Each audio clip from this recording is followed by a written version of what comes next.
thank you for joining me for part 2 of my book launch for The Strong Within Us. Okay, so I will be answering the questions that were sent to me.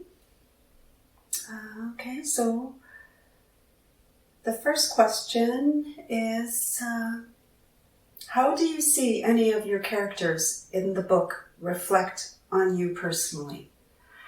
That's an interesting question. I have a vivid imagination. I always have. I started writing poetry when I was 5, and I switched to, well, I still write poetry, but I started writing historical fiction when I was in my early 20s. So one thing I've seen is that the characters in my book reflect on me personally in many different ways, but it's like a mixture of imagination and me. Of course, my personality will come out through some of my characters, but some won't. Protagonists, of course, I don't see myself in any of that. But I do see, even the male characters, I do see parts of my strong values come out in my characters. I definitely see my sensuality come through in my characters, the male and the female.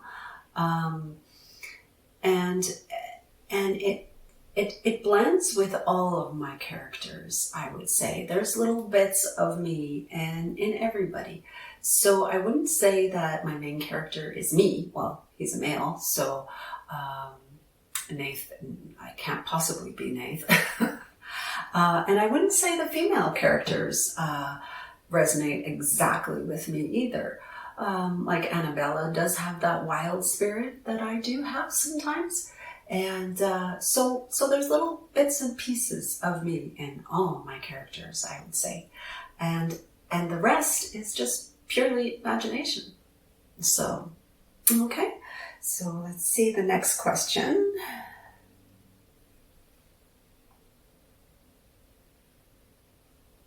Okay, so this is an interesting question. It is, what was it like emotionally writing the war scenes? That's a very interesting question. Before I wrote the war scenes, I had studied Vimy Ridge quite a bit, and I had also gone to the museum and took lots of pictures of all the displays in the Gimli Museum about the World War I and which battalions went and so on. So it did take me a long time to even get down the dates and the correct battalions and so on. But when I came to the war scene, I was actually scared to write it. I've never been to war. My father has, but he never really talked about it. He always kind of said it's not something kids need to know.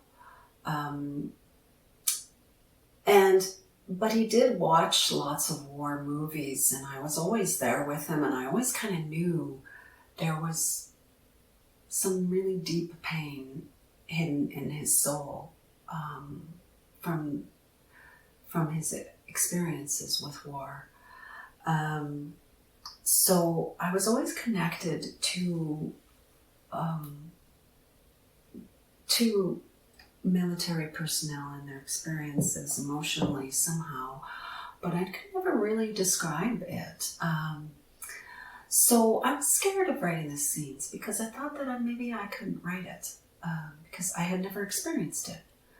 So I immersed myself in three different books about Vimy Ridge, and I also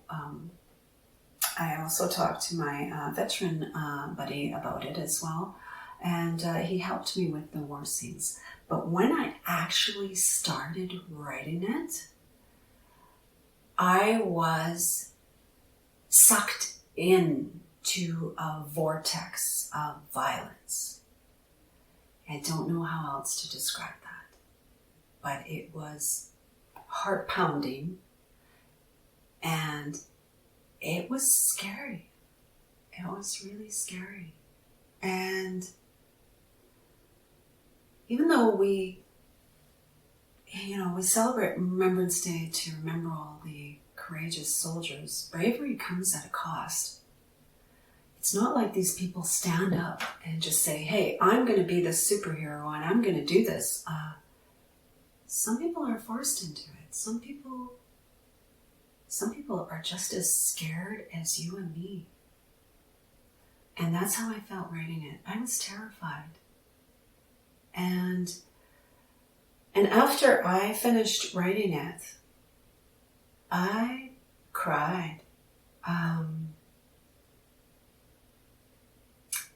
cried for all these boys that were sent in World War I and that died there.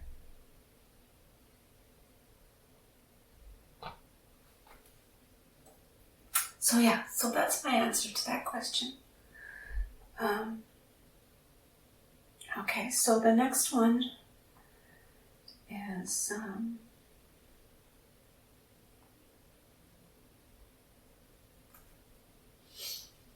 okay, this one says, my question would be, what inspired you to tell this story? So, what inspired me to tell this story was a deep-seated, heartfelt passion to let everybody know of this courageous story of these settlers. It started with book one. So this is book one, The Strong Amongst Us. I had released it on April 29th of this year. And this story was, I kind of fell across it at my cottage, and we went on a summer afternoon to the museum, and I walked into the museum and I was floored. I couldn't believe what these settlers went through.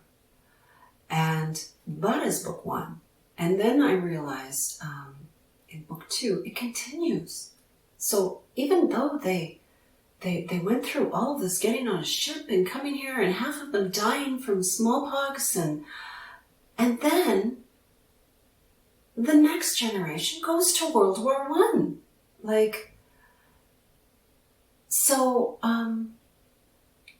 I had shivers all over my body, and I instantly thought, out of all our problems in the world, right now we're in the middle of a pandemic. Out of all these problems in our world, these explorers and settlers, they had it so tough. And then, bam, all of a sudden, out of the blue, I realized, hey, we're all products of these explorers, of these settlers, of these heroes, of all these people. We have it. We have it in our genes. We have it in our bones. It's all part of us. So, we have to realize that when we come across hardship in our lives. And I'm not saying that our lives are less hard than their lives. It's just different. But what we need to remember in our head when we're going through tough times, we have the DNA inside of us of heroes, of explorers, of settlers, people that are willing to give up their entire life just to make a new start in a new country. If we have that in our DNA and in our genes, we can overcome anything. absolutely anything. And yeah, so I felt really strongly about that, and I still do. I haven't had a perfect life either. I don't know if anybody has. Everybody's pain is a little bit different. Everybody's pain is some are a bit harder, some are different and just harder in different ways. But what it comes down to is life goes on.